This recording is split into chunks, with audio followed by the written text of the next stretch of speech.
Assalamualaikum warahmatullahi wabarakatuh. Bismillah, alhamdulillah, wassalatu wassalamu ala rasulillah Sayyidina Muhammadin ibni Abdillah wa ala alihi wa sahbihi wa mawalah, amma ba'dah. Yang saya hormati saudara-saudara sekalian yang berbahagia, kita dalam sejarah perjalanan Nabi kita, Nabi besar Muhammad sallallahu alaihi wasallam, mengenal sosok yang bernama Abu Lahab, paman dari baginda kita sendiri.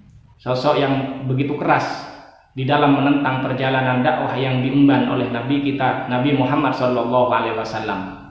Abu Lahab ini mempunyai nama asal atau nama asli adalah Abdul Uzza.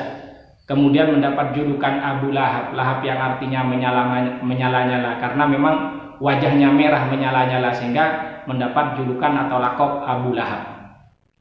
Abu Lahab ini dalam Al-Quran sudah dipastikan masuk neraka oleh Allah Subhanahu wa Ta'ala. Allah menyatakan, saya selana rondzata lahab. Jadi Abu Lahab ini akan masuk ke neraka Allah Subhanahu wa Ta'ala yang menyala-nyala. Ini menjadi nas, sudah dipastikan oleh Allah. Ini berita qat'i di dalam Al-Quran bahwa Abu Lahab adalah sosok yang menjadi penghuni neraka Allah Subhanahu wa Ta'ala.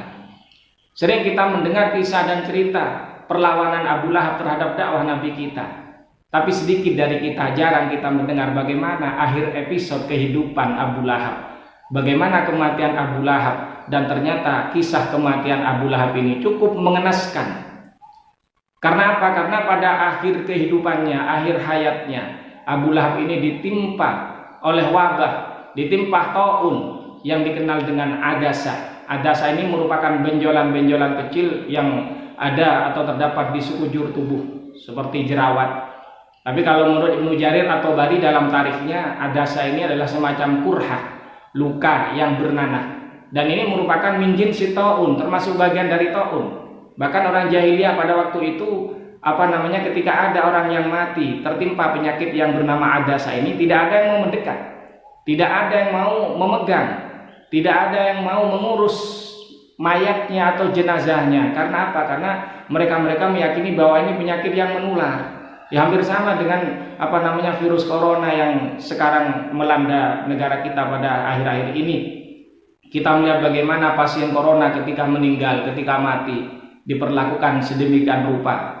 Tidak boleh dipegang, dibungkus dengan plastik sedemikian rupa.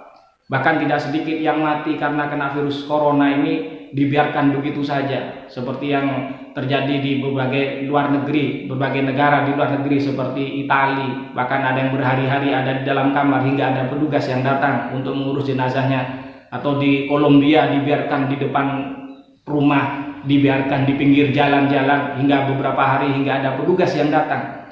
Maka Abu Lahab juga mengalami yang seperti itu pada waktu dia meninggal dunia.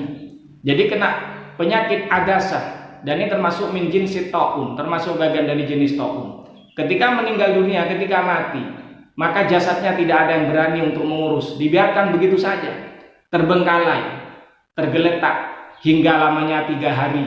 Bahkan anak-anaknya tidak ada yang berani untuk mengurus jenazahnya, apalagi teman-temannya. Tapi karena kemudian anak-anaknya ini khawatir mendapat mendapat bulian dari teman-temannya, dari tetangganya, dari halayaknya, takut dicaci, akhirnya memberanikan diri dengan menggali lubang tidak jauh dari jasad Abu Lahab ini tergeletak. Dibuatlah lubang untuk mengubur. Setelah lubang ini selesai digali, kemudian anak-anaknya ini mengambil kayu yang panjang, mengambil galah, dan kemudian jasad Abu Lahab ini didorong dari jarak yang jauh. Karena apa? Karena takut tertular oleh penyakit ini. Jadi memakai galah yang panjang, didorong hingga masuk ke liang lahat, masuk ke dalam kuburan. Setelah masuk ke dalam kuburan, kemudian ditimbun dengan memakai batu, dilempar pakai batu dari jarak yang jauh hingga betul-betul menutupi kuburan, baru kemudian ditimbun dengan tanah. Ini bagaimana jasad Abu Lahab diperlakukan seperti pasien corona pada saat ini. Cuman bedanya kalau pasien corona ada petugas yang menangani, kalau dulu tidak ada petugas, maka diperlakukan seperti itu. Ini adalah salah satu kisah tragis kematian atau akhir dari kehidupan sosok Abu Lahab yang dipastikan oleh Allah Subhanahu wa Ta'ala bahwa sosok ini adalah menjadi penghuni neraka. Naudzubillah tsumma naudzubillah. Demikian, mudah-mudahan bermanfaat bagi kita dan menambah wawasan kita. Amin Allahumma amin. Ihdinas siratal mustaqim. Assalamualaikum warahmatullahi wabarakatuh.